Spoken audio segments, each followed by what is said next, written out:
शालू यादव जी, मैनपुरी से। गुरुदेव भगवान, आपके चरणों में कोटि कोटि प्रणाम। गुरुदेव भगवान, मैं शरीर के माता पिता की आज्ञा अनुसार गृहस्थ जीवन में पैर रखने जा रही हूँ। महाराज जी, मेरा मार्गदर्शन करें कि मैं आगे उस घर में कैसे भक्ति भाव को बढ़ाते हुए श्री जी की सेवा करते हुए। पहले तो उस घर के माहौल को तो समझिए जा करके, फिर बाद में प्रश्न करना आके। जिस घर में आप जा रहे हैं पहले उस घर में जाइए, वहां घर का माहौल देखिए, फिर आके प्रश्न करो कि ऐसे माहौल में कैसे भक्ति करें। कैसा माहौल है, भक्तिमय माहौल है या भक्ति विरोधी माहौल है? भक्ति मार्ग का ही माहौल है। हाँ, तो उसमें फिर क्या, भगवान की बड़ी कृपा है। यदि सास ससुर पति परिवार के जन भक्ति का विरोध नहीं करते तो मानो भगवान की विशेष कृपा है। क्योंकि कलयुग में प्राय ऐसे परिवार वाले मिलना, घर वाले मिलना बड़ा मुश्किल है। अब भक्ति का स्वरूप सिंहासन में रखे हुए केवल ठाकुर जी को ही ना समझे, अपने सास ससुर में भी भगवान का ही भाव रखे, पति में भगवान का भाव रखे। परिवार को सुख देने से हमारी भगवत भक्ति पुष्ट होती है।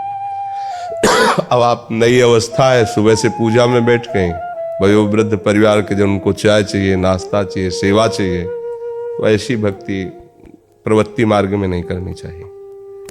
प्रवृत्ति मार्ग में है कि सबको पहले, अगर जल्दी जल्दी सुबह जल्दी काम, तो ठाकुर जी को शयन करने दो, पहले उनकी सबकी सेवा करो।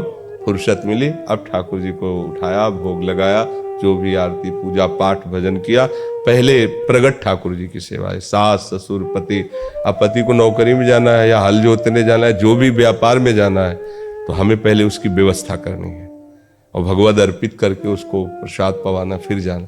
अब हमें ये नहीं कि सुबह से नहा धो करके बैठ गई और घर वाले सब देख रहे हैं कि अब बहू सेवा कब करेगी, कब करेगी, वो बहू डांट रहे कि हमारा तो भजन का समय। ये निवृत्ति मार्ग के पथिकों का संयम होता है। गृहस्थी मार्ग में सबको भगवान समझकर उनकी सेवा करने के बाद जो हमारा समय बचता है उसे हम एकांत में भजन में लगाते हैं। टीवी देखने में, इधर उधर की बातों में नहीं लगाते, वो भजन। और जब सेवा कर रहे हैं तो सब में भगवत भाव है, राधा राधा जप रहे हैं, तो वो भी तो भजन हो रहा है। सास ससुर का अपमान जो करते हैं, पति की अवहेलना करते हैं, तो वो कंठी बांधे, तिलक बांधे, उससे कुछ फर्क नहीं पड़ने वाला। सब में भगवान है, उनकी भावना से। अपने माता पिता का जैसा प्यार तुम्हें मिला है, ऐसा प्यार तुम अपने ससुर को दो, अपने सास को दो। वही वात्सल्य समुद्र भगवान सबके अंदर है।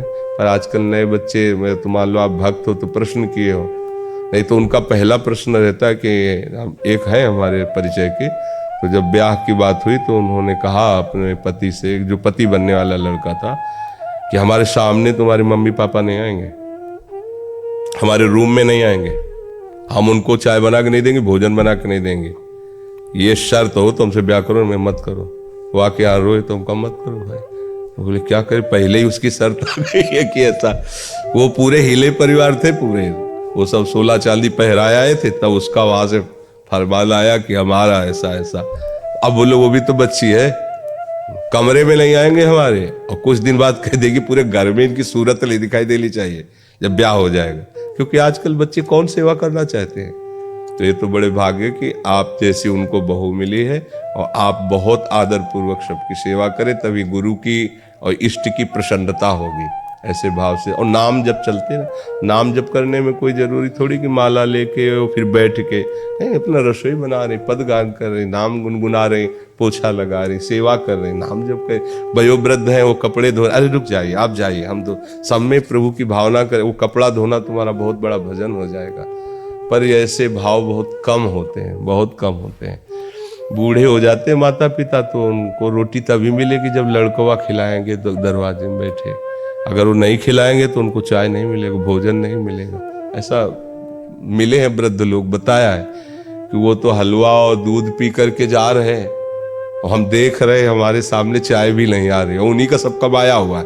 और बोले तो निकलते निकलते उनको डांट दे, चुप, तुम्हें क्या, हम जा रहे हैं, आप ही समय काम है, यहीं तो बैठे रहना, तुम्हें डांट। एक वृद्ध ने बताया कि चाय हमारे सामने बन करके आ गई, अब हमें वो शौच स्नान जाना है, पर उनके पति पीते तो उसी समय आ गए कि पीना है पियो, नहीं तो ठंडी है तो फेंक दो। उनके पति भोजन पाक जाए, वही भोजन रख दिया, 11 बजे उनका भोजन पाने का समय, वयोवृद्ध। अब वो 8 बजे पाके जा रहे ड्यूटी में, अब वो 11 बजे, उनके दांत नहीं है, 11 बजे तक उस रोटी की हालत क्या हुई, दोबारा पूछने नहीं आएंगे, वो रख गए।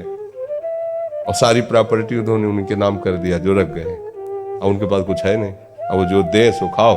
तो नमकीन रखते थे, उसी चबा के पानी पी लेते, क्योंकि रोटी खाने लायक नहीं, दांत ही नहीं। ऐसे हो रहे थे वैसे, फिर रो रो के बताया था कि ऐसा ऐसा ऐसा। ऐसे भगवान थोड़ी मिलते हैं।